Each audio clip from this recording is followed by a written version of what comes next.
दो शब्द जाते हैं आगम में, एक है पाप और एक है पाप गौरव। एक है पाप और एक है पाप पर गौरव की अनुभूति। किसी को दुख देना और किसी को दुख देकर उस पर गौरव की अनुभूति करना है। मत करना कभी। किसी को परेशान करके तुम्हारे आंखों में आंसू नहीं आए तो समझ लेना है अपन त्रिपुष्ट वासुदेव के पार्टी में। किसी को दुख देकर के तुम दुखी न हो पाए, किसी को परेशान करके तुम परेशान न हो पाए तो समझ लेना त्रिपुष्ट वासुदेव के पार्टी के मेंबर है। और शास्त्रकार कहते हैं अश्वग्रीव के साथ युद्ध किया, उस समय नरक के आयुष्य का बंध नहीं हुआ। उस शेर को जबड़ा चीर करके मौत के मुंह में पहुंचाया, उस समय नरक का आयुष्य का बंध नहीं हुआ। इतने युद्ध करे, उस समय नरक के आयुष्य का बंध नहीं हुआ। और उस पिघलता हुआ शीशा कानों में डाला जा रहा है, वो तड़प रहा है और त्रिपुष्ट वासुदेव खुश हो रहा है, मुस्कुरा रहा है और सबको कह रहा है याद रखना है ऐसा तुम्हारा भी होगा।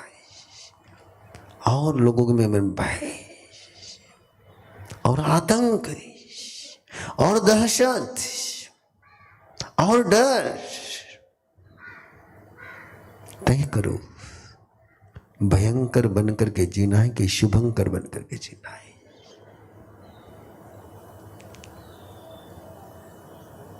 और उस समय त्रिपुष्ट वासुदेव का 7वीं नारकी का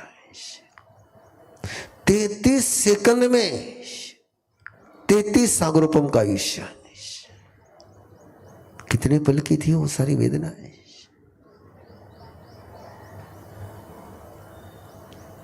और 33 सागरोपम का नरक। ये रिवेंज का परिणाम है, ये बदला लेने का परिणाम है। मैं देख लूंगा तुझे, ये रिवेंज की भाषा है। तू मुझे क्या समझता है?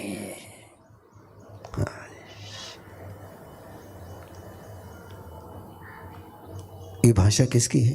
ये रिवेंज की भाषा है। ये रिवेंज के छोटे छोटे वाक्य होते हैं। मेरे से तो बचकर कहीं जा नहीं सकता है, ये रिवेंज की भाषा है। वैसे रिवेंज की भाषा से केवल नरक का ही आयुष्य निर्माण होता है। स्वयं को हम नारकी जीव बनाते हैं। इसलिए आग्रह आपसे, बहुत शांति से सजगता से सुन रहे हो, एक तय करो, कुछ भी हो जाए, कुछ भी हो जाए,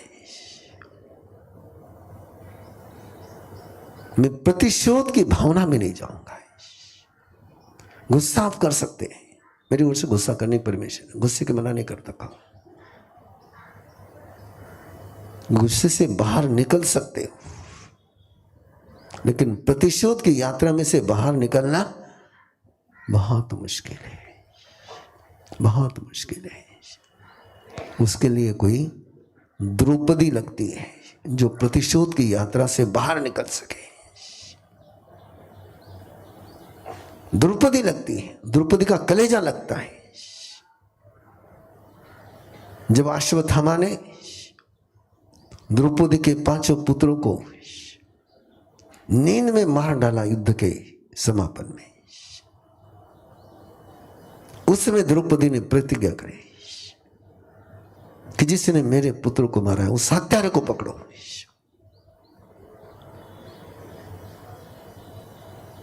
पता तो चल गया था अश्वत्थामा, भाग रहा था अश्वत्थामा, लेकिन पकड़ करके लाए द्रौपदी के सामने उसको, और जैसे द्रौपदी के सामने लाया पूछा क्या करे, और द्रौपदी को कृपी का चेहरा नजर आया, अश्वत्थामा की मां का चेहरा नजर आया।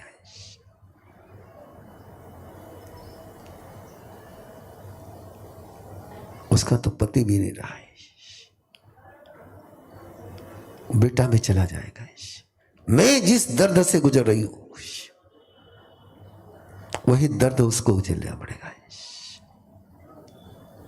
और द्रौपदी उन पलों में कहती है इसको छोड़ दो, इसको छोड़ दो,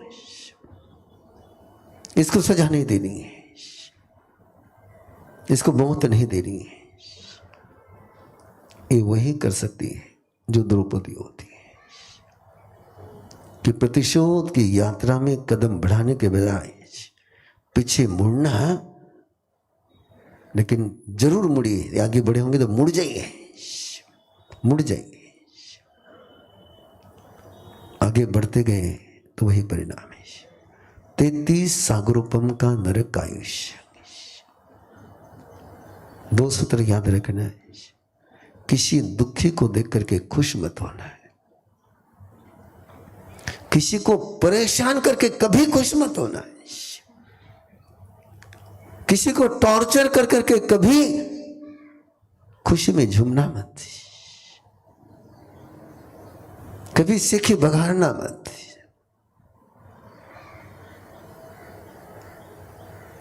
वेदना होनी चाहिए, खुशी तो कभी मनानी ही नहीं चाहिए। राजा श्रेणिक ने भी हिरणी की हत्या, मर्डर बहुत करे थे राजा श्रेणिक ने, बहुत शिकार करी थी, लेकिन नरक का आयुष्य उस समय बढ़ा है जिस समय एक गर्भवती हिरणी की शिकार करी और एक तीर में 2 शिकार करने की खुशी मनाई। पाप पर खुशी मत बनाना है, झूठ बोल करके खुशी मत बनाना है, चोरी करके खुशी मत बनाना है। 2 वाक्य है मेरे, अच्छा करके पछताना नहीं, अच्छा करके पछताना नहीं, और बुरा करके खुशी मनानी नहीं। हम छदमस्त हैं, दोनों ही काम अपने से होते रहते हैं, लेकिन बुरा का गलत काम कर करके खुशी मत बनाना है, और अच्छा काम करके कभी पछताना मत।